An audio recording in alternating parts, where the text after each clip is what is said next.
आध्यात्मिक भी है तो लीगल भी है, इसलिए स्पिरिचुअल लीगल मैंने इसको नाम दिया है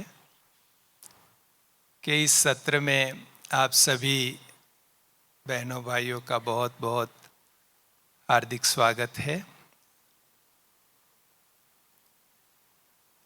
जिन्होंने भी यह ईश्वरीय ज्ञान प्राप्त किया है उन्हें धन संपत्ति माया के रूप में नहीं लेकिन एक सेवा के साधन के रूप में उन्होंने समझा है।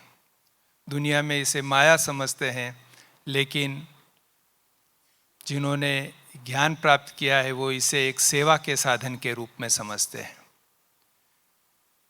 कम है तो चला लेते हैं और अधिक है तो कैसे यूज़ करना है उसकी समझ परमात्मा द्वारा हमें मिली है। आज की मुरली में भी, कल की मुरली में भी बाबा ने बहुत विशेष रूप से कहा कि जीते जी सफल करना है। आपको याद होगा कि जीते जी सफल करने के लिए बाबा ने खास विशेष जोड़ दिया है। और हकीकत भी यही है कि आप मुए मर गई दुनिया, ऐसे कहते हैं। तो हमारे जीते जी हमारे ही हाथों से हमारी ही धन संपत्ति सफल हो जाए तो सबसे अच्छा है, क्योंकि उसका उपयोग और उसका फल वो सभी हमें प्रत्यक्ष रूप से दिखाई भी देता है, अनुभव भी होता है और वो खुशी भी मिलती है। लेकिन कई सिचुएशन ऐसी होती है कि सारी संपत्ति जीते जी सफल नहीं भी कर पाते हैं। कोई सिचुएशंस ऐसी होती है कि कुछ रखना ही होता है जो शरीर छोड़ने के पश्चात उसका जो भी है उपयोग होता है। अब जो भी समर्पित बहनें भाई बैठे हैं वो तो चलो यज्ञ में समर्पित है, उनका सर्व प्रकार का जीवन यापन का खर्च यज्ञ के द्वारा किया जाता है। लेकिन गृहस्थ में रहने वाले भाई बहनों को तो और भी कई जवाबदारियां हैं जो जीवन पर्यंत पूरी करनी होती है। तो उस धन संपत्ति का आयोजन भी उसी प्रकार से करना होता है जो आसानी से ये सारी जवाबदारियां पूरी कर सके। कई भाई बहनें जीते जी सफल करना चाहते हैं और संकल्प भी करते हैं कि हमें सफल करना है, सफल करना है, ऐसे संकल्प भी करते हैं। लेकिन जैसे वो भक्ति में हम सत्यनारायण जी की कथा सुनते थे कि वो संकल्प थोड़ा थोड़ा पोस्टपोन्ड होता रहता है कि ये हो जाएगा उसके बाद कर लेंगे, ये हो जाएगा उसके बाद कर लेंगे, ये काम पूरा हो जाएगा उसके बाद कर लेंगे। इस प्रकार से वो पोस्टपोन्ड होता रहता है। और उस पोस्टपोन होने में शरीर कब छूट जाए उसकी तो किसी की कोई गारंटी नहीं है। सभी रिटर्न टिकट के साथ आए हैं, लेकिन डेट और टाइम हमें पता नहीं है उस टिकट को। ऐसे ही एक बाबा का बच्चा बहुत पैसे वाला, रमेश भाई जी खास ये एग्जाम्पल सुनाते थे कि वो भाई बहुत सफल करना चाहता था, यज्ञ में भी सेंटर पर भी बार बार उसको संकल्प भी आता था, मुरलियों में सुनता था तब भी उसको संकल्प आता था कि मुझे सफल करना है, सफल करना है। अचानक से शरीर छूट गया। शरीर छूट गया तो चूंकि आत्मा में तो वो संकल्प था, तो संकल्प तो आत्मा में रह गया कि मेरा सफल करना बाकी रह गया। जब संदेशी के द्वारा भोग लगाया गया तो बाबा ने उसे वतन में इमर्ज किया संदेशी के सामने। तो उसने बाबा से रिक्वेस्ट की कि बाबा मुझे आप संदेशी के तन में नीचे जाने की अनुमति दें। तो बाबा ने पूछा कि बच्चे नीचे क्यों जाना चाहते हो?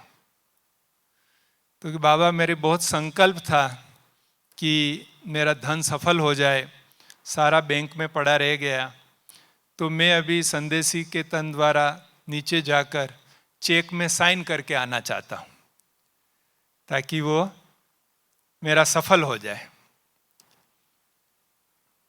तो ऐसा चेक मान्य होगा? बाबा ने कहा कि बच्चे जो बीत गई सो बीत गई, अब दुनियावी कानून के हिसाब से भी वह मान्य नहीं होगा। इसलिए जिस प्रकार की धन की आगे उपयोग होना है वो आप आत्मा के साथ पाप पुण्य का खाता जुड़ेगा। तब उसको बहुत रियलाइज हुआ कि मैं समय रहते सफल कर देता तो ये संकल्प मेरा बाकी नहीं रहता।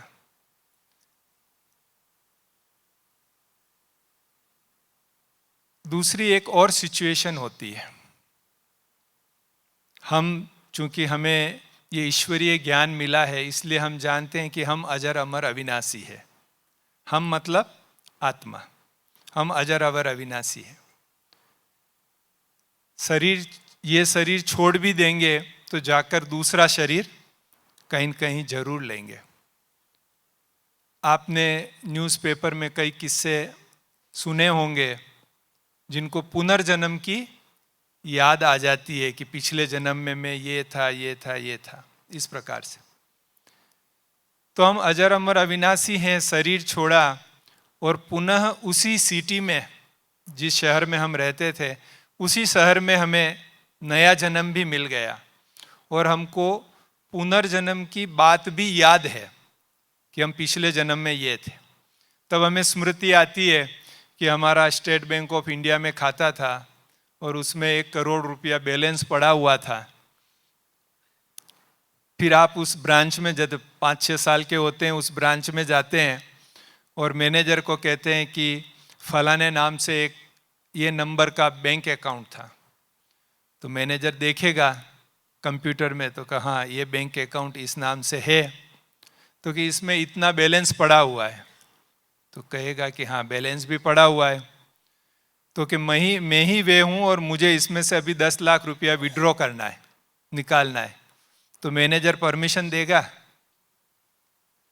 आप कह रहे हैं कि मैं वही आत्मा हूँ, मैंने ही जमा किया है और इस तारीख को ये एंट्री आई है, देखो आप सब याद करके दिला रहा है। मैनेजर हाँ भी बोल रहा है, फिर भी वो विड्रॉ करने नहीं देगा क्योंकि कानून में वो मान्य नहीं है कि आप नए शरीर में हो तो पुराने धन को यूज कर सकते हो। इसलिए भी हमें जीते जी सफल कर लेना ज़्यादा अच्छा होता है। फिर भी जैसे बताया कि समर्पित बहनों भाइयों में भी कईयों की लौकिक में जब पहले जॉब थी, बिजनेस था, तब कोई चल अचल संपत्ति कमाई हुई थी। जब पहले या अपने माता पिता से कोई संपत्ति मिली वो आपके नाम में है, कोई वाहन मिला, कोई शेयर्स मिले, पोस्ट ऑफिस का इन्वेस्टमेंट हुआ, म्यूचुअल फंड्स के इन्वेस्टमेंट हुए, बैंक बैलेंस एफडीज में आपका नाम डाला हुआ है वो आपके नाम हो गया, कोई गोल्ड सिल्वर ज्वेलरी मिली, तो ये सारी संपत्तियां होती है। हो सकता है कि वो हमारे हाथ में नहीं हो लेकिन हमारे लौकिक वालों के हाथ में हो, लेकिन हमारे नाम पर हो, ऐसा भी होता है। तो हम चाहते हैं कि जब जीवन बाबा के यज्ञ में दे दिया तो ये धन संपत्ति भी ईश्वरीय सेवा में, तन मन धन से भारत को स्वर्ग बनाने में काम में लगे। लेकिन शरीर छोड़ने के बाद जीते जी कोई ऐसा कंपल्सन है जो लौकिक वाले भी नहीं दे सकते हैं, तो उसका कैसे आयोजन किया जाए, ये एक बहुत इम्पोर्टेंट बात होती है। और इसी के लिए ये जो सुविधा है वसीयत बनाने की, तो इस वसीयत की सुविधा के द्वारा हम इस देह को त्याग करने के बाद भी हमारे हिस्से की जो धन संपत्ति है उसे हम जहाँ चाहे वहाँ इस ईश्वरीय सेवा में भी चाहें तो हम सफल कर सकते हैं।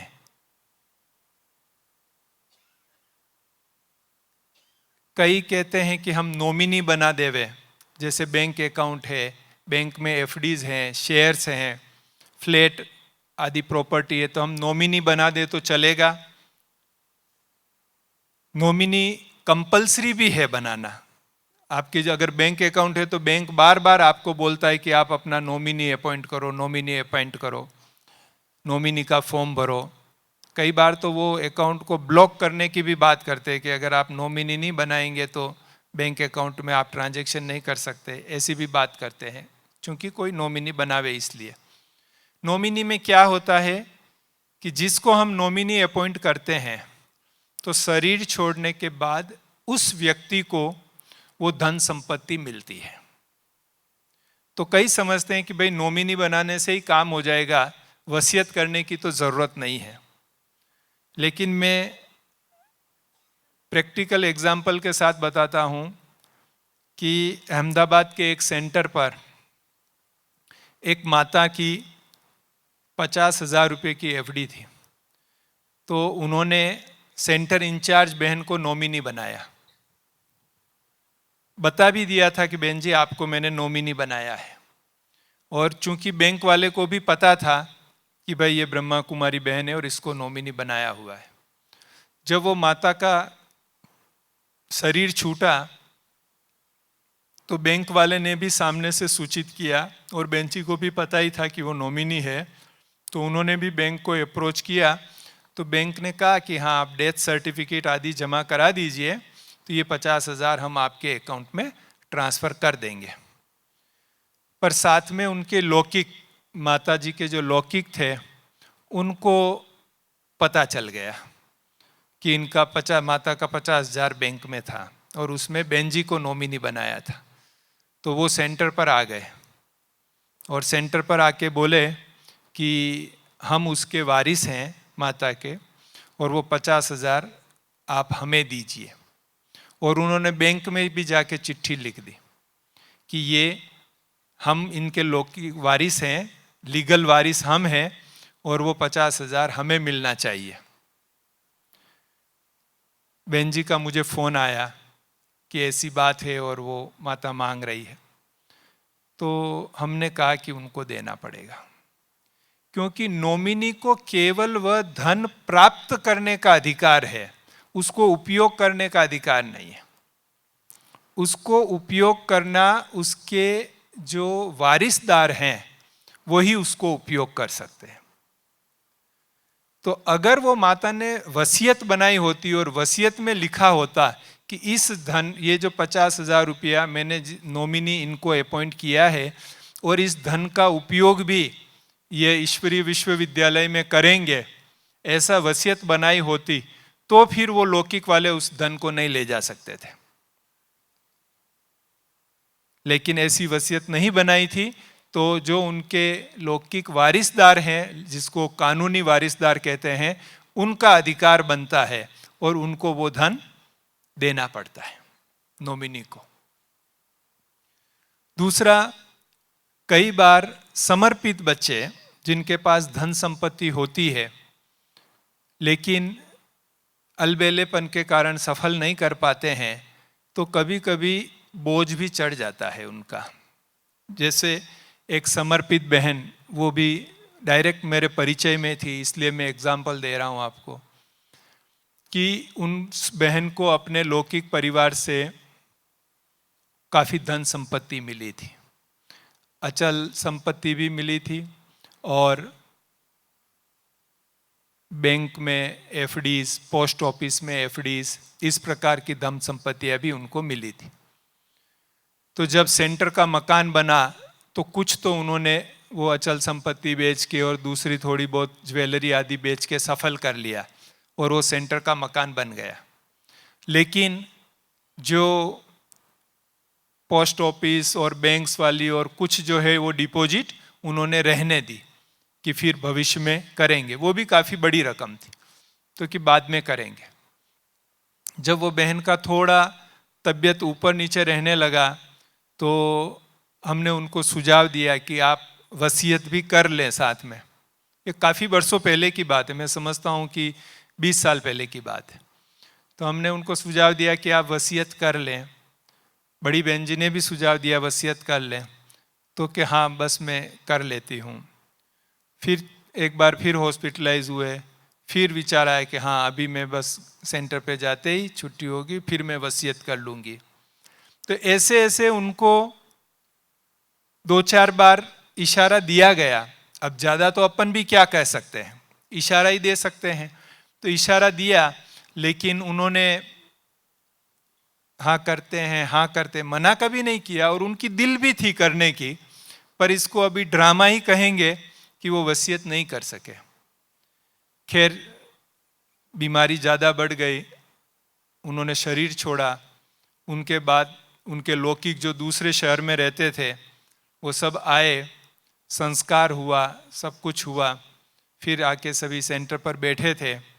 तो शाम को जब सभी सेंटर पर बैठे थे तो उनके लौकिक वालों ने बड़ी बहन जी को बोला कि बहन जी ये जो अभी हमारी बुआ जी के नाम पर जो ये सारी एफडीज और जो कुछ भी हैं तो वो आप फिर हमें ट्रांसफ़र कर दीजिए, दे दीजिए। तो बड़ा आश्चर्य हुआ कि ये कैसे मांग रहे हैं, इनका कैसे मांगने का हक हो गया, क्योंकि वो लगभग वो बहन जी 30-35 साल से समर्पित थी। तो कोई बात ही नहीं थी लौकिक वालों का उसमें, लेकिन वो मांगने लगे। तो उनको समझाया कि भाई ये तो समर्पित थे 35 साल से, इनका तो सब कुछ बाबा का है। तो कि हाँ वो तो समर्पित थे तो उन्होंने सेवाएं की है, तो ये तो आप, ये बुआ जी हमारे लिए प्रसाद छोड़ के गई है तो ये प्रसाद हमें दे दीजिए। तो उनको कहा कि भाई इनके जो खर्च हुआ है, क्योंकि वो काफ़ी समय हॉस्पिटल में रही थी तो काफ़ी खर्च भी हुआ था, तो कि ये खर्च वाला जो है वो पैसा तो आप सेंटर पर रहने दीजिए कि उतना खर्च उन पे हुआ है। तो कि उन्होंने तो सारा जीवन सेवा किया है ना, तो उतना तो आपका भी जवाबदारी होता है खर्च करने का, तो ये तो सारा ही हमको दीजिए। माना उनका मूड इतना वो दृढ़ थे, फिर झगड़ा करने का कोई सवाल नहीं उठता था, तो आखिर उनको वो धन देना पड़ा।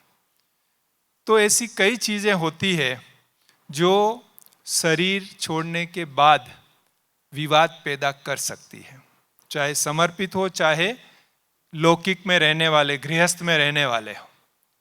तो वसीयत एक ऐसी व्यवस्था है कि जिसके द्वारा देह त्याग के बाद जो उठने वाले विवाद हैं उनको शांत किया जा सकता है। ऐसी व्यवस्था है वसीयत के द्वारा। तो नॉमिनी बनाना अलग बात है, वो तो जरूर बनाना ही चाहिए क्योंकि वो बैंक की रिक्वायरमेंट भी है, लीगल रिक्वायरमेंट भी है। लेकिन उसके साथ साथ भी वसीयत जो है वो भी जरूर बनाई जाए, वसीयत भी बनानी ही चाहिए ताकि चीजें बहुत स्पष्ट हो जाए। अभी वसीयत जो है वो चूंकि थोड़ा लीगल डॉक्यूमेंट है तो उस प्रकार का कानूनी रूप से बने तो बहुत अच्छा है, लेकिन कुछ संजोग ऐसे होते हैं कि जब उसका रजिस्ट्रेशन कराना, स्टैम्प पेपर पर बनाना, टाइप कराना, वो सब संभव नहीं हो पाता है किसी संजोग में। तो प्लेन पेपर पर भी आप लिख देते हैं आपकी इच्छा, आपका परिचय, आपका बैकग्राउंड आदि, और फिर आपके पास क्या क्या धन संपत्ति है और वो किसको मिलनी चाहिए, इस प्रकार से आप लिख देते हैं। और उसमें 2 गवाह के साइन करवा लेते हैं आपके साइन के सामने, तब भी वो वसीयत कानूनी रूप से मान्य होती है। अगर उसको किसी ने चैलेंज नहीं किया तो उसी वसीयत के हिसाब से वो धन संपत्ति का बंटवारा होता है।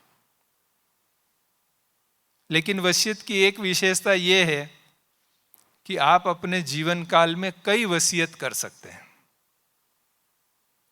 आपने आज एक वसीयत की, 2 साल बाद आपको इच्छा हुई कि नहीं उसमें मुझे चेंज करना है, तो उसकी सप्लीमेंट्री भी कर सकते हैं, कोडिसील कहते हैं उसको, या फिर पूरी नई वसीयत भी कर सकते हैं पुरानी वाली को कैंसिल करके। ये भी है इसकी विशेषता। इसके बारे में एक बहुत अच्छा एग्जाम्पल दिया जाता है। हैदराबाद में नवाब निज़ाम थे। आप सभी ने निज़ाम का नाम सुना होगा कि निज़ाम हैदराबाद के बहुत फेमस थे और बहुत धन संपत्ति थी उनके पास, और उनकी करीब 100 जितनी बेगमें थी। तो वो जिस बेगम को घुमाने ले जाते थे, जिस बेगम के साथ रहते थे, उनके नाम की वसीयत बना लेते थे। फिर थोड़े समय बाद दूसरे बेगम के नाम रहते थे तो उनके नाम की वसीयत बना देते थे। तो ऐसा एक कहा जाता है कि उन्होंने इस प्रकार से अपनी कई वसीयत बना के कईयों को खुश किया। तो आप कहेंगे कि ऐसी कई वसीयत हो तो फिर अंत में तो झगड़ा होगा कि भाई कौन सी वसीयत को सही मानी जाए और कौन सी वसीयत के हिसाब से बंटवारा किया जाए। तो उसमें ये नियम है कि जो अंतिम शरीर छोड़ने से पहले की जो अंतिम वसीयत है उसको मान्य मानी जाती है। उसके पहले की सभी वसीयत निरस्त हो जाती है, कैंसल हो जाती है, नल एंड वॉइड हो जाती है। तो वसीयत व्यक्ति कितनी भी बना सकता है, लेकिन अंतिम वसीयत वो मान्य होती है। वैसे तो बार बार नहीं बदला जाए वही ठीक है। जब एक ही बार वसीयत बने और वो वसीयत भी पूरा विस्तार के साथ बने, हर चीज स्पष्ट लिखी हुई हो, वो भले 2-5 पेज 10 पेज की बने, लेकिन हर चीज उसमें स्पष्ट लिखी हुई हो, तो फिर विवाद होने की संभावना नहीं रहती है। अगर वसीयत भी स्पष्ट नहीं लिखी हुई है तो उसके कारण भी कई विवाद हो जाते हैं। चलो जहां धन संपत्ति कम है वहां तो विवाद भी छोटा होता है, लेकिन जो बड़े बड़े इंडस्ट्रियलिस्ट होते हैं, धन कुबेर होते हैं, उनकी वसीयत बहुत मायने रखती है, और उनकी वसीयत में थोड़ा भी कुछ ऊपर नीचे होता है तो कई लीगल कोर्ट केसेस हो जाते हैं और कई वर्षों तक सब चलते हैं। यज्ञ ने भी ये डिसाइड किया है कि वसीयत स्पष्ट लिखी हुई हो सके तब तक तो अपने जीवन काल में ही समर्पित कर देवे। लेकिन सपोज एक ही मकान है, एक परिवार है जिनके पास एक ही मकान है, युगल हैं, दोनों रहते हैं, और उनकी इच्छा है कि हमारे बाद ये मकान, हमारे दोनों के शरीर छोड़ने के बाद ये मकान जो है वो संस्था में जाए और बाबा के यज्ञ में उसका उपयोग हो, चाहे सेवा चले चाहे उसको बिक्री करके यज्ञ में धन सफल हो। लेकिन वो जीते जी तो गिफ्ट डीड नहीं कर सकते, क्योंकि वो उसमें रह रहे हैं, उनको वहां रहना है, तो उनके रहते हुए हम गिफ्ट डीड नहीं करवा सकते। तो नेचुरल है उनको वसीयत ही करनी पड़ेगी, और उस वसीयत में पहले एक की ने शरीर छोड़ा, फिर जब दूसरा शरीर छोड़ेगा उसके बाद वो संपत्ति यज्ञ में आएगी या सेंटर पर जाएगी। तो इसलिए कुछ कंपल्सन ऐसे होते हैं कि जो शरीर छोड़ने के बाद ही जिनका बंटवारा या निपटारा हो सकता है, तो उसके लिए ये वसीयत काम करती है। अब वसीयत में भी कई अलग अलग रूप है, लेकिन मुख्य रूप से एक है जनरल वसीयत और एक है स्पेसिफिक वसीयत। जैसे किसी की 3-4 अचल संपत्ति है, अब 3-4 अचल संपत्ति में से एक वो सेंटर को देने चाहते हैं, एक अपने बड़े बेटे को देना चाहते हैं, एक छोटे बेटे को देना चाहते हैं, एक बेटी को देना चाहते हैं। ऐसा संभव है? तो वो चाहे तो एक ही वसीयत में सारी संपत्तियां, bank account, jewellery, investments, vehicles, सब कुछ लिख के उसके सामने लिख सकते हैं कि ये इनको देना है, ये इनको देना है, ये इनको देना है। इवन सपोज करो कि 10 लाख की एफडी है, तो वो उसमें ऐसा लिख सकते हैं कि 10 लाख में से 2 लाख इनको देना है, 3 लाख इनको देना है, 5 लाख इनको देना है। उसका भी टुकड़ा करके वो कर सकते हैं।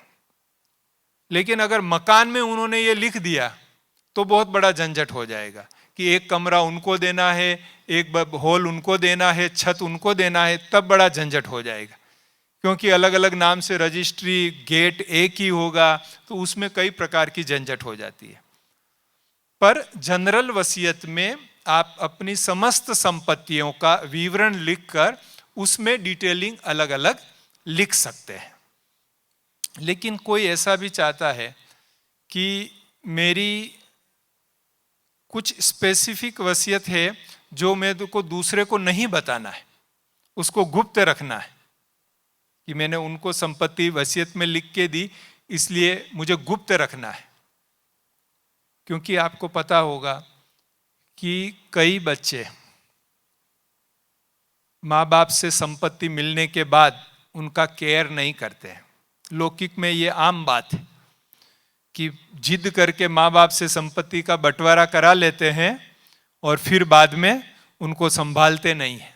हमारे पास, क्योंकि चार्टर्ड अकाउंटेंट तो जो भाई बहनें जानते हैं, तो वो कई संपर्क करते हैं कि भाई साहब हमारी ये संपत्ति है और हम इनका बंटवारा करना चाहते हैं और निश्चिंत होना चाहते हैं। क्यों बंटवारा करना चाहते हैं? कि जीते जी बंटवारा करके हम निश्चिंत हो जावे। पर एक्चुअली जीते जी बंटवारा करके निश्चिंत होने के बजाय और भी दुखी हो जाते हैं। हम तो उनको यही सलाह देते हैं कि आप वसीयत बनाइए और जो आपकी सेवा करे अंत तक आप उसके हिस्से में लिखिए ज़्यादा, ताकि आपकी सेवा तो अच्छी तरह से हो सके। नहीं तो एक बार बंटवारा हो गया तो फिर सेवा करने वाले पहचानेंगे भी नहीं। ये हकीकत होता है, हमने कई जगह देखा। लेकिन कई जगह ऐसा भी होता है कि वसीयत की और पता चल गया बेटों को कि भाई इसको उतना लिखा है, इसको इतना लिखा है, तो जीते जी भी झगड़े शुरू हो जाते हैं। इसलिए नॉर्मली वसीयत को गुप्त रखते हैं, सबको बताते नहीं है, पहले से गुप्त पैक करके ही रखते हैं। और जो उनके बहुत विश्वासु होते हैं उनको देते हैं कि भाई हमारे शरीर छोड़ने के बाद इस अनुसार ये कार्य करना है। तो जो स्पेसिफिक वसीयत होती है उसमें आपने एक संपत्ति के लिए लिख दिया कि भाई हमारा फलाने शहर में फलानी सोसाइटी में जो हमारा मकान है वो सेंटर के लिए रहेगा, वो एक अलग वसीयत बना दी।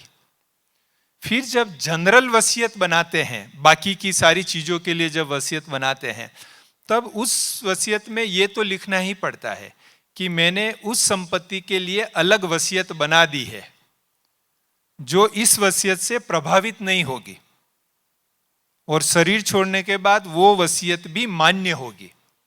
नहीं तो क्या होता है कि जैसे ही आपने दूसरी एक वसीयत आपने बना दी सेंटर के लिए कि ये मकान जो है सेंटर को जाएगा, और उसके बाद 1 साल बाद आपने दूसरी संपत्ति के लिए दूसरी वसीयत बनाई, तो पहली वाली वसीयत अमान्य हो जाएगी, वो खारिज हो जाएगी।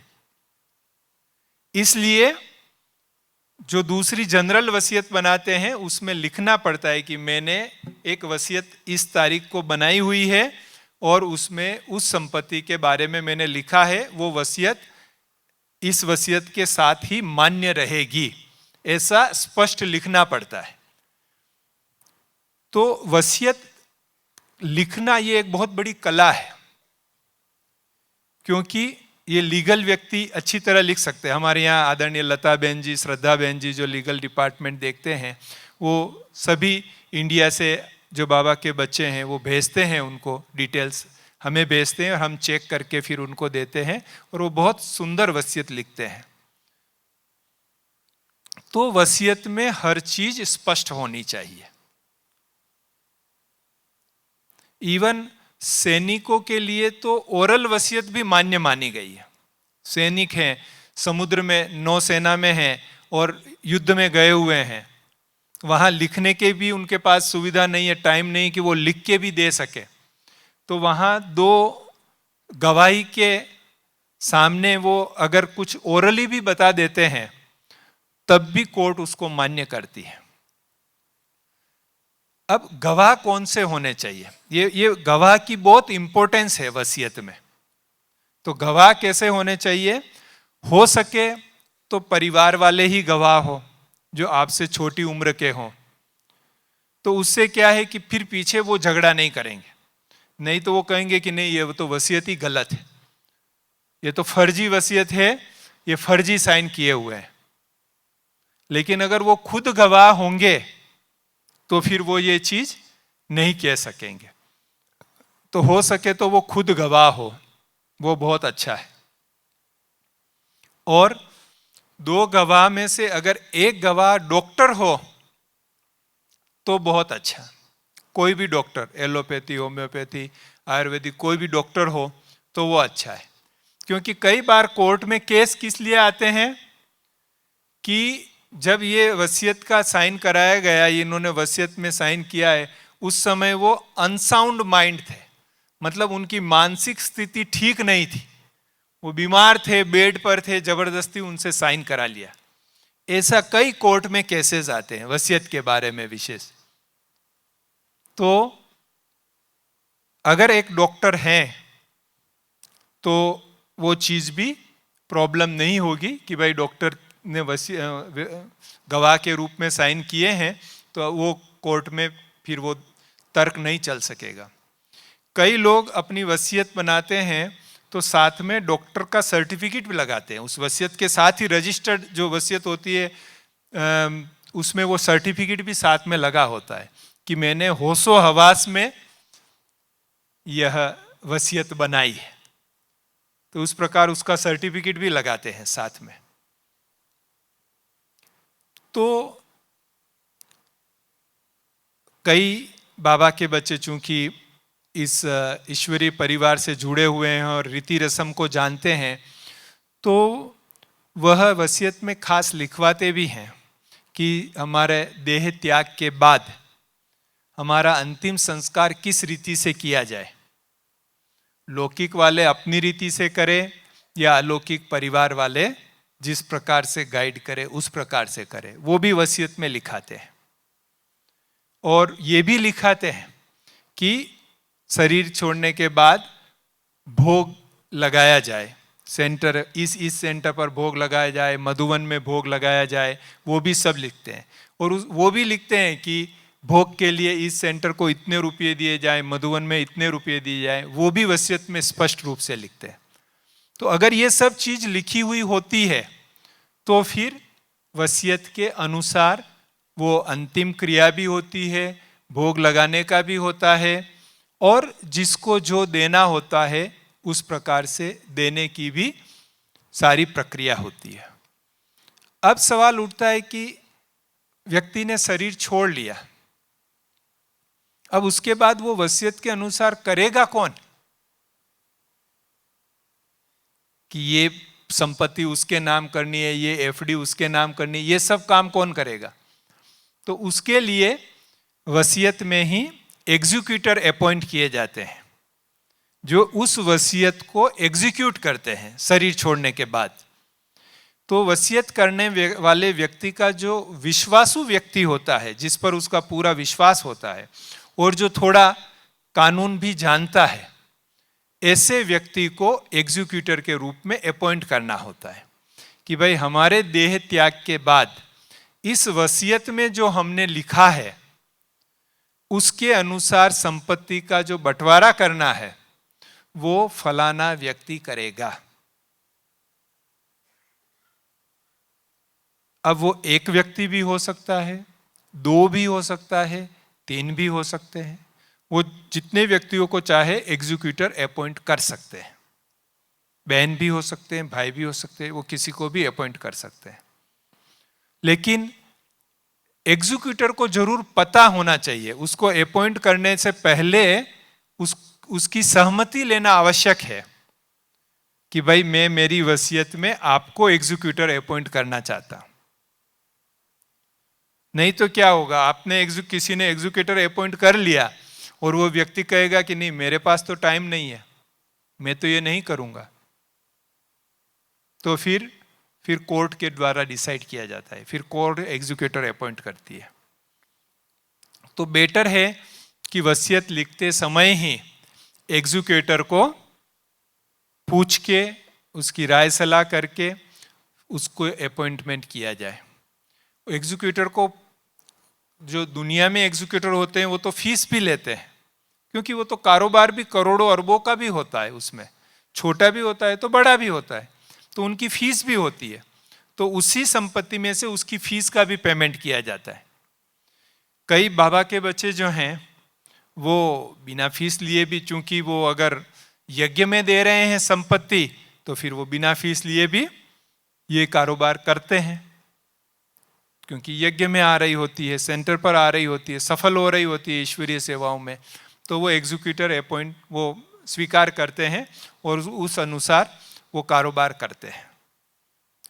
तो ये भी सोच समझकर एग्जीक्यूटर अपॉइंट करना चाहिए, और प्रायः वो भी कम उम्र का हो अपने से तो अच्छा है।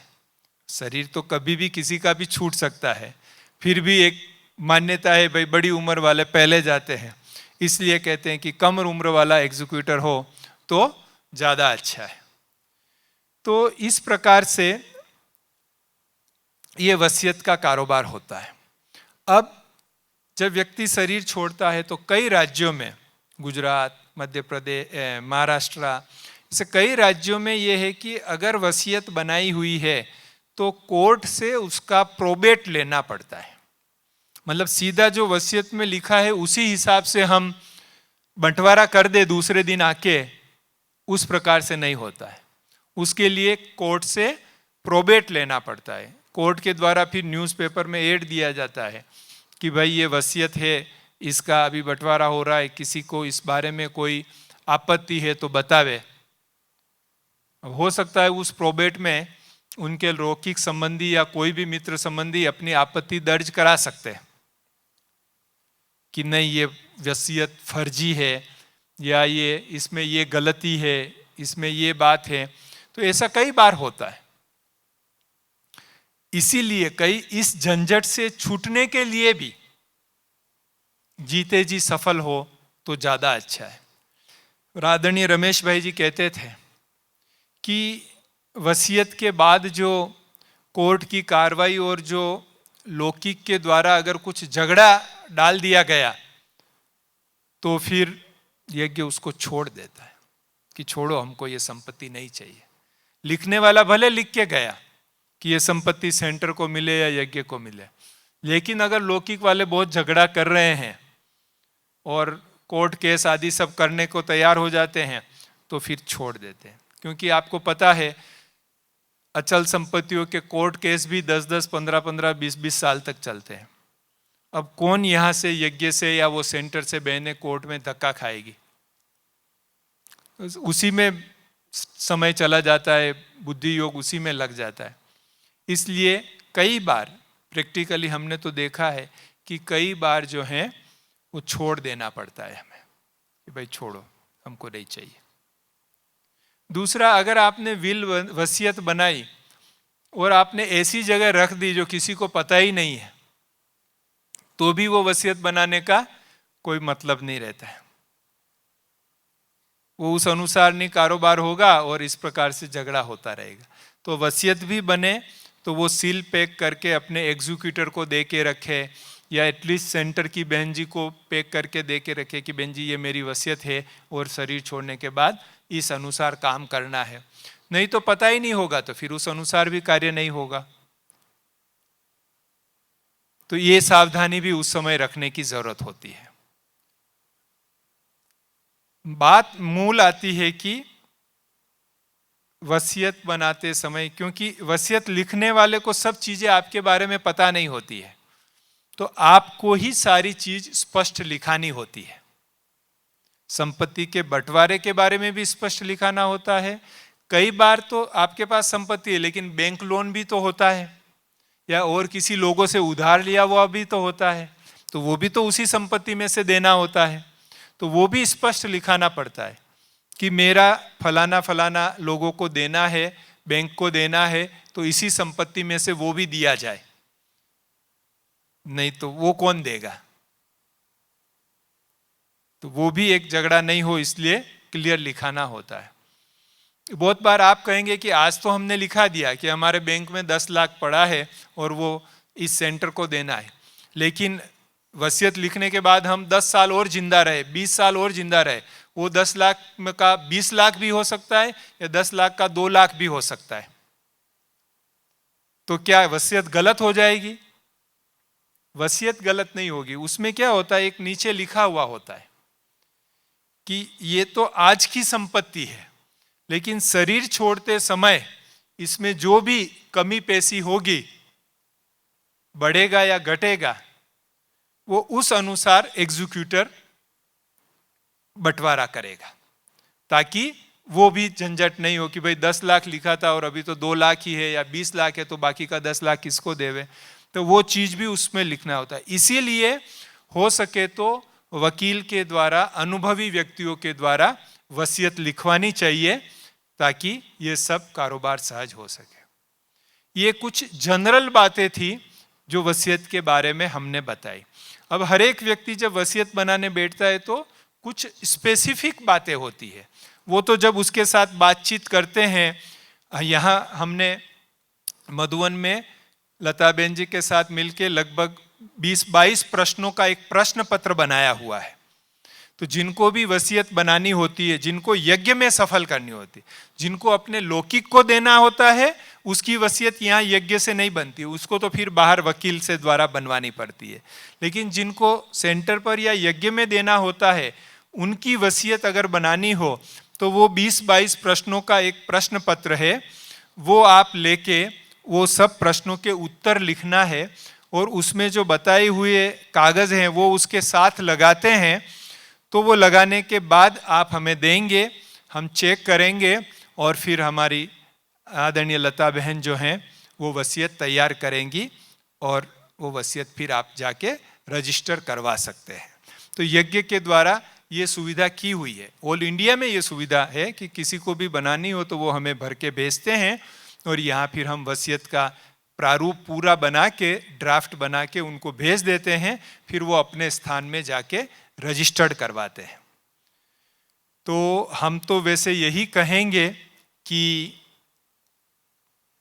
जीते जी सफल हो जाए, वो बेस्ट है, कि बाद में किसी प्रकार का कोई झंझट नहीं हो।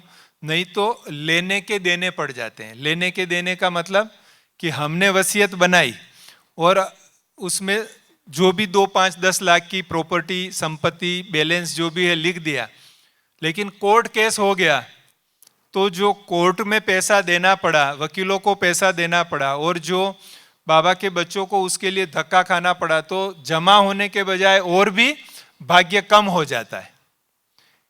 इसलिए इन सब बातों को ध्यान में रखते हुए शरीर छोड़ने के बाद का कारोबार है वो कैसे स्मूथ हो, सरल रीति से चले, किसी प्रकार का विवाद नहीं हो, लौकिक वाले भी संतुष्ट रहे, अलौकिक वाले भी संतुष्ट रहे, इसलिए वसीयत जरूर इस प्रकार से बना सकते हैं। वसीयत बनाने की कोई उम्र नहीं होती है कि 55 के बाद ही बनानी है या कब बनानी है, उसकी कोई भी उम्र नहीं है। किसी भी उम्र का व्यक्ति वसीयत बना सकता है। तो और जैसे बताया कि आप अभी रजिस्टर्ड नहीं कराएं, जब आपको ठीक लगे तब उसमें कुछ चेंज करके रजिस्टर्ड कराना है तो रजिस्टर्ड कराएं, लेकिन वसीयत जरूर बनानी ही चाहिए ताकि ये पीछे का कारोबार सब आसानी से हो सके। ये जनरल बातें मैंने बताई। अभी आपके इस बारे में अगर कोई प्रश्न है तो हम 2-5 मिनट प्रश्न उत्तर भी कर सकते हैं इस बारे में।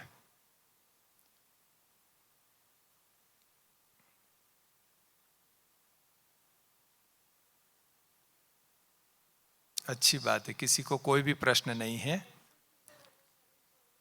हाँ जी, ये भी अच्छी बात है, क्योंकि शरीर छोड़ने का तो गारंटी नहीं है किसी का। तो अगर एग्जीक्यूटर शरीर छोड़ता है और हमारे ध्यान में आता है, तब हमें नया एग्जीक्यूटर अपॉइंट करना होता है। तो उसमें उस वसीयत को बदलने की जरूरत नहीं होती, उसकी कोडिसील बनती है, सप्लीमेंट्री। वो सप्लीमेंट्री आप बना के नया एग्जीक्यूटर अपॉइंट कर सकते हैं।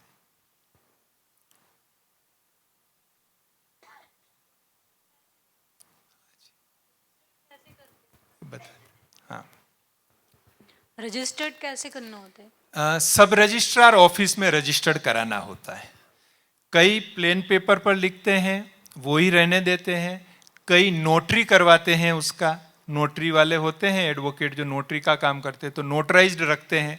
कई उसको रजिस्टर्ड करवाते हैं। तो जो सब रजिस्ट्रार ऑफिस होता है, जहाँ जमीन मकान खरीद बिक्री का रजिस्ट्रेशन होता है, वहाँ विल भी रजिस्टर्ड होती है। थोड़ा सा उसका चार्ज लगता है, 300 रुपया 500 रुपया ऐसा कुछ चार्ज लगता है, तो फिर उसका रजिस्ट्रेशन होता है। हाँ, अलग अलग स्टेट में अलग अलग चार्जेज हैं उसके, तो उस प्रकार के चार्ज लगते हैं। और बाहर के वकील से बनवाते हैं विल, तो वो आप किस प्रकार की विल बनवाते हैं उस हिसाब से कहीं वो 3,000, 5,000, 10,000 रुपया भी विल बनाने का चार्ज लेते हैं बार वाले एडवोकेट्स। एक रजिस्टर्ड विल बनवाई भाई जी अगर हमने, फिर कुछ समय बाद हम मतलब तबीयत खराब हुई है कुछ और, हमने प्लेन पेपर पे विल लिख दी, चेंज करी, तो क्या वो वैलिड होगी अगर रजिस्टर्ड वो के सामने? रजिस्टर्ड के बाद आपने लिखा और उसमें उसका उल्लेख किया कि हमने रजिस्टर्ड विल ये बनाई हुई है और उसके बाद अभी ये परिवर्तन हुआ है इसलिए हम ये चेंज कर रहे हैं, और 2 गवाह के भी उसमें साइन होते हैं, तो वो सप्लीमेंट्री विल के रूप में, उसको कोडिसील बोलते हैं, वो उसमें मान्य होती है। पर विवाद से बचने के लिए अगर उस सप्लीमेंट्री को भी रजिस्टर्ड करा दिया जाए साथ में, तो वो ज़्यादा अच्छा होता है, ताकि फिर कोई विवाद नहीं रहे। ये याद रखिए कि हम विवाद नहीं हो उसके लिए वसीयत बनाते हैं, लेकिन वसीयत से विवाद नहीं हो जाए वो हमको ध्यान रखना होता है। वो इतना अच्छी तरह से बनाना होता है कि वसीयत के कारण विवाद पैदा नहीं हो जाए, तो वो भी ध्यान रखना होता है। Thank you.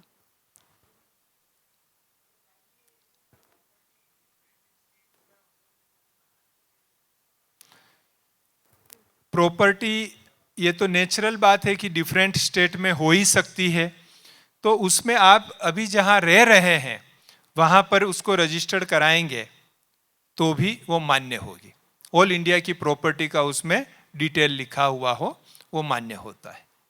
यहाँ यज्ञ में लता दीदी से होने के बाद फिर भी रजिस्ट्री करानी है हमको? लता दीदी ड्राफ्ट बना के देती है कि वसीयत लिखत होती है ना, वो लिखत वो बना के देती है, उसके बाद उसको स्टैम्प पेपर पर लेके रजिस्टर्ड कराना पड़ता अगर है। उसमें कुछ भी चेंजेस कराना है तो लता हाँ, दीदी से ही कराना है? नहीं, आप चाहे तो कर सकते हैं, वो तो एक ड्राफ्ट दे दिया आपको कि भाई ये आपने जो प्रश्न पत्र के उत्तर लिख के दिए उस प्रकार से ये वसीयत का ड्राफ्ट है। अब उसको जो रजिस्टर्ड कराना है, आप कहेंगे कि नहीं इसमें हमको अभी ये नहीं, इसको नाम को देना है, तो वो आप चेंज करा के दे सकते हैं।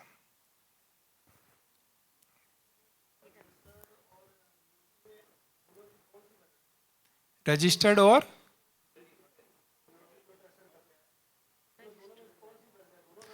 दोनों ही वैलिड है, लेकिन जो ज्यादा वजन होता है वो रजिस्टर्ड का ज्यादा वजन होता है, उसकी ज्यादा वो मान्यता होती है। लेकिन अगर सपोज करो नोटरी है, किसी ने कोई ऑब्जेक्शन नहीं लिया है, तो वो भी वसीयत मान्य है।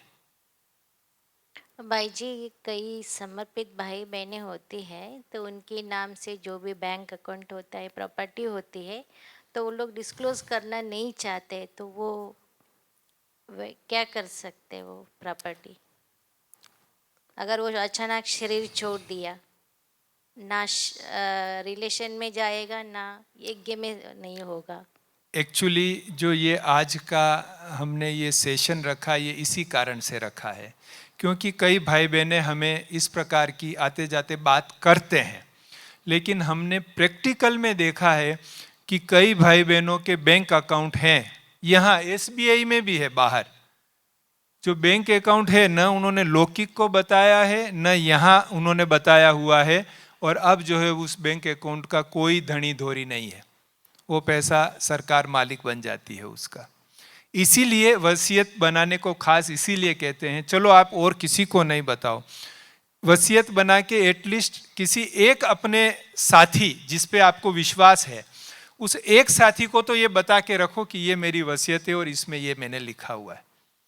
नहीं तो अच्छा, लौकिक से तो 20-30 साल से आप दूर हैं तो उनको तो पता ही नहीं है कि आपका कुछ है भी, सही कनेक्शन भी नहीं होता है ये कईयों का, तो उनको पता भी नहीं। कई बार लौकिक वाले शरीर छोड़ देते हैं तो भी उनको कनेक्शन नहीं रहता है, ज़्यादा तो नहीं पता है, और अलौकिक में वो बताते नहीं है, तो वो संपत्ति भी ऐसी रह जाती है, वो बैलेंसेस भी ऐसे रह जाते हैं और उसका कुछ भी नहीं हो पाता है। इसलिए कहीं भी मैं तो कहता हूँ ज़्यादा आपको भाई मुझे कुछ ज़्यादा झंझट नहीं करना है, रजिस्टर्ड नहीं कराना है, कुछ नहीं कराना है, तो भी प्लेन पेपर पर भी कुछ लिख के 2 गवाह के सामने साइन करके किसी विश्वासु को दे के रखो, कुछ तो काम आएगा वो। अगर रजिस्टर्ड कराएं तो सबसे बेस्ट है, नहीं तो इतना भी कुछ करके रखो तो भी कुछ काम लग सकता है वो। भाई जी, जैसे कुमार कुमारी हमारे समर्पित भाई बहन है, उनका तो वारिस कोई नहीं होता, तो उनके अगर लौकिक में नॉमिनीज बनाया या नॉमिनीज यज्ञ में किसी को बनाया तो उनका वारिस में किसका मेंशन होगा? आपने बोला ना नॉमिनी सिर्फ धन प्राप्त कर सकता है, यूज नहीं कर सकता है, तो उनके परिवार में से कौन क्लेम कर सकता अगर है? उनके वारिस हैं, उनके भाई हैं, भतीजे हैं, बहनें हैं, अच्छा, तो वो भी क्लेम कर सकते हैं क्योंकि वो उनके कानूनी वारिस कहलाते हैं। अच्छा, वारिस माना ब्लड रिलेशन में जो भी लोग आते हैं वो वारिस में, नजदीक वाले, मामा वारिस में नहीं आते हैं, ब्लड रिलेशन लेकिन जो डायरेक्ट रिलेशन में है वो उसमें वारिस में आते हैं, और वो क्लेम करते हैं तो फिर उनको देना पड़ता है। हाँ, अगर वसीयत में आपने स्पष्ट लिख दिया, नॉमिनी किसी को भी बनाया, वसीयत में आपने लिख दिया कि ये संपत्ति इसको जानी है, ये बैलेंस इसको जाना है, तो वसीयत फाइनल रहती है, उस हिसाब से वो कारोबार होगा। नॉमिनी के बावजूद भी अपने को वसीयत बनाना जरूरी है। हाँ, मान तो लो ये एक प्रॉपर्टी का हमने वसीयत बना दिया, वो हैंगिंग है, बेचने का है, एंसेस्टर प्रॉपर्टी है, बिकानी है, तो अगर मान लो बीच में बिक जाता है तो वो वहां से पेपर्स लेके हमने उसको दे दिया, तो वो फिर क्या करे उसका? वो वसीयत में से अगर अचल संपत्ति की बात है और आपने वसीयत में उसका उल्लेख किया है और वो आपके जीवन काल में ही उसकी बिक्री हो गई है, तो बेटर ये है कि नई वसीयत बनाई जाए बाकी की संपत्तियों के लिए।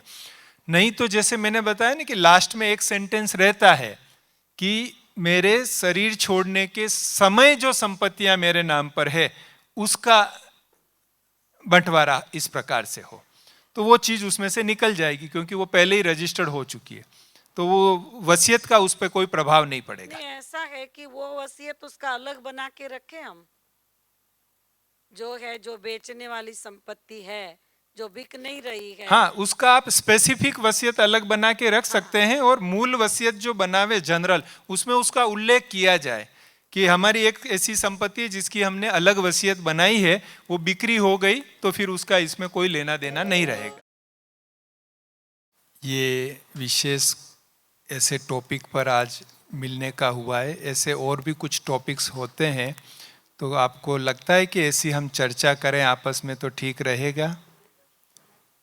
ठीक है, तो कभी कभी इस प्रकार की जनरल टॉपिक पर भी हम चर्चा करेंगे। भाई जी, और एक प्रश्न है जी। तो एक समर्पित बहन रहती है यहाँ हेडक्वार्टर में, लेकिन प्रॉपर महाराष्ट्र समझिए, तो उनका जो भी प्रॉपर्टी है वहाँ सेंटर में वसीयत नहीं करते हैं, यहाँ हेडक्वार्टर के नाम से वसीयत करती है, तो ये वैलिड है? देखिए, वसीयत में आपको किसको देना है वो आप स्पष्ट लिखते हैं तो सब कुछ वैलिड है। वो चाहे सेंटर को दे, वो चाहे मधुबन में दे, वो चाहे और कहीं देना चाहें तो दे। तो वसीयत का एक अर्थ है इच्छा पत्र। तो इच्छा पत्र में उस वसीयत लिखने वाले की इच्छा पर सब कुछ निर्भर होता है कि वो कहाँ देना चाहता है। तो वो टोटल उसकी इच्छा पर है। फैमिली में 2 लोग हैं, हमारे बाद यज्ञ को मिलेगा ऐसा लिखा समझो, ये समझिए। एक अगर शरीर छोड़ा तो दूसरे व्यक्ति को उनके हिसाब से चेंज कर सकते हैं उसके बाद। ये वसीयत लिखते समय ही बहुत ध्यान से लिखना पड़ता है। पहली बात तो जिसकी संपत्ति जिसके नाम है वही लिख सकता है उस संपत्ति की वसीयत। अब उसमें से एक, जैसे पति के नाम पर संपत्ति है और पति पत्नी दोनों रहते हैं, तो पति ऐसा लिख सकता है कि हम दोनों में से अगर मेरी मृत्यु पहले हो जाती है तो ये अचल संपत्ति मेरी पत्नी के नाम पे रहेगी, और पत्नी की मृत्यु होने के बाद जो है वो संस्था को जाएगी, पत्नी इसे अन्य को नहीं दे सकती। ऐसा वो वसीयत में ही स्पष्ट लिखना पड़े। तो जब पत्नी की भी मृत्यु होगी तो उसके बाद वो संस्था को अगर मिल सकती पहले है। वाला दोनों के हिसाब से सोच समझ के लिखा है, फिर उसके बाद चेंज हुआ है मतलब उनका, तो माना पहले वाला स्पष्ट रीति से लिखा है, बाद वाले इतना चेंज स्पष्ट नहीं कर सकते, क्योंकि ओरिजिनल जिसकी संपत्ति जिसके नाम थी और उसने जो वसीयत कर दी है उसी हिसाब से आगे का कारोबार होगा। का ही पहले वाला स्पष्ट रीति से लिखा है, फिर बाद में स्पष्टता नहीं है तो उसका क्लेम करना पड़ता है या क्या? माना अगर मैंने पहले ही बताया कि अगर वसीयत में स्पष्ट रीति से नहीं लिखे होते हैं तो फिर कोर्ट केस चलते हैं, वो कई सालों तक वो चलते ही रहते हैं।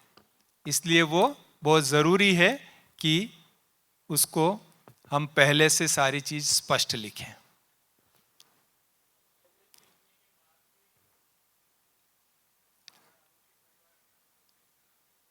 एक मिनट, माइक आ रहा है, जरा आप माइक पर बोले। अगर अपनी प्रॉपर्टी का बाबा के घर में विल करने की या वसीयत लिख दी, लौकिक वाले अगर ऑब्जेक्शन लेवे तो फिर? देखिए, केवल ऑब्जेक्शन लेने से कुछ नहीं होता है। सपोज आपकी एक मकान है और वो मकान आपने अभी गीता पाठशाला या सेंटर चलाने के लिए दिया हुआ है, लेकिन आपके नाम पर ही है, और आपने वसीयत में भी रजिस्टर्ड वसीयत कर ली और लिख दिया कि भाई मेरे देह त्याग करने के बाद ये मकान प्रजापिता ब्रह्मा कुमारी ईश्वरीय विश्वविद्यालय को दिया जाए, उनके नाम पर ट्रांसफर हो। और उसके बाद अगर लौकिक वाले झगड़ा करते हैं पर पहले से हमारा अधिकार है, वहां हमारा पोजीशन है, तो वो कुछ नहीं कर सकते। लेकिन लौकिक वाले का पोजीशन है और आपने लिख दिया और वो पोजीशन खाली नहीं करते हैं और झगड़ा करते हैं, तब फिर यज्ञ सोच सकता है कि भाई चलो ये हम पोजीशन के लिए क्यों झगड़ा करें, छोड़ो, हमको नहीं लेना है। अच्छा, क्योंकि यज्ञ ज्यादा चक्करों में नहीं जाएगा, हमारी बहनें वहां कोर्ट कचहरी चक्कर में नहीं जाएगी। मतलब लौकिक वालों का अथॉरिटी थोड़ा बहुत रहता है फिर कोर्ट में? अथॉरिटी रहता है, लीगली नहीं रहता है, लेकिन मोरली यहाँ कौन बहन वहां कोर्ट के चक्कर लगाएगी? आप तो शरीर छोड़ के चले गए, यहाँ पीछे कोर्ट के चक्कर कौन लगाएगा? बराबर। इसलिए वो झंझट में नहीं पड़ेंगे। फिर सहज रीति होगा तो करेंगे। इसीलिए कहते हैं कि हो सके तो जीते जी हो जाए तो सबसे बेस्ट है। भाई साहब, यज्ञ की ओर से नॉमिनी के लिए निमित्त किसको बनाया है? वैसे तो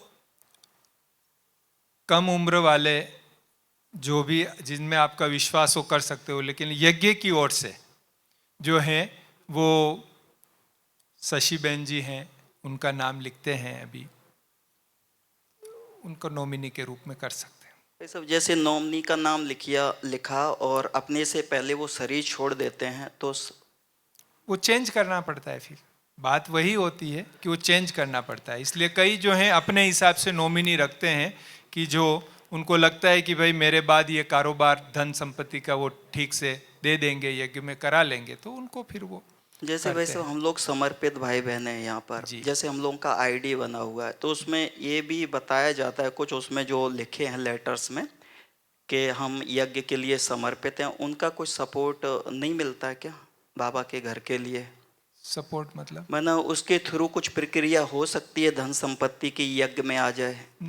वो कार्ड के थ्रू नहीं हो सकती है, वो क्योंकि ये वसीयत का अलग रूप है पूरा, जिसमें 2 गवाह की साइन होती है और वो पूरा अलग रूप होता है, इसलिए वो इसमें नहीं हो सकता।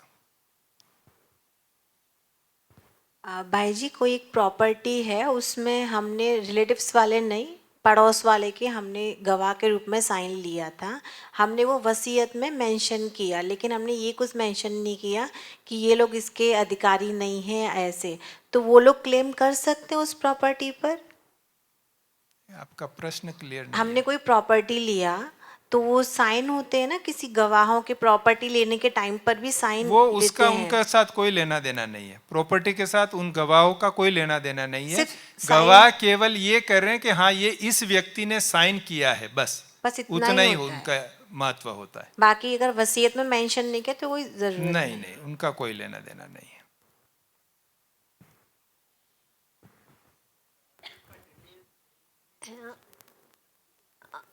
सारी सेशन का सार हमारे दिमाग में आता है कि जो करना है जीते जी करो। जी, तो क्यों ये यज्ञ नहीं जीते जी हमको संभाल सकते हैं? जब तक हम जिंदा है प्रॉपर्टी यज्ञ के नाम कर दिया, कोई लड़ाई नहीं रहेगी, झगड़ा नहीं रहेगा, लौकिक वाला या कोई साक्षी है, कुछ झंझट नहीं रहेगी। नहीं, हमने पहले ही बताया कि जिस संपत्ति में आप रह रहे हैं उसको यज्ञ नहीं लेता है, जीते जी भी नहीं लेता है। वो नहीं रहे ऐसे ही है। ऐसे ही है, और आपने गिफ्ट कर दी तो फिर तो यज्ञ की हो गई ना, फिर तो उसमें कुछ सोचने का होता ही नहीं है। तो यज्ञ नहीं संभाल सकता जीते जी? यज्ञ माना गृहस्थ में रह, आप ये कहना चाहते हैं कि गृहस्थ में रहने वाले हैं और वो संपत्ति यज्ञ के नाम कर देते हैं तो यज्ञ संभालेगा? तो नहीं संभालेगा। गृहस्थी तो उसको यज्ञ जो है, जो समर्पित होते हैं यहाँ पर, जो यज्ञ के नियम प्रमाण समर्पित होते हैं, उसी की जवाबदारी यज्ञ लेता है। संपत्ति देने से यज्ञ नहीं संभालता है, नहीं तो यहाँ लाइनें लग जाए संपत्तियों की। कई आते हैं हमारे पास, कई प्रपोजल आते हैं कि भाई साहब हमारा एक मकान है, ले लो, फिर हमको जो है आप सारा परवरिश करना, ये करना। वो नहीं होता है। लौकिक वाले क्या यज्ञ कहते इसके हैं? लिए स्थापित नहीं हुआ है। नहीं यज्ञ स्थापित हुआ है, यज्ञ का पूरा लक्ष्य और उद्देश्य ही अलग है यज्ञ की स्थापना का। और जो फुल समर्पित होते हैं वो उस यज्ञ के लक्ष्य और उद्देश्य को प्राप्त करने के लिए समर्पित होते हैं, इसलिए यज्ञ उसकी संभाल करता है। ठीक है, आप सभी का बहुत बहुत थैंक्स जो आपने शांति से इस सेशन को सुना।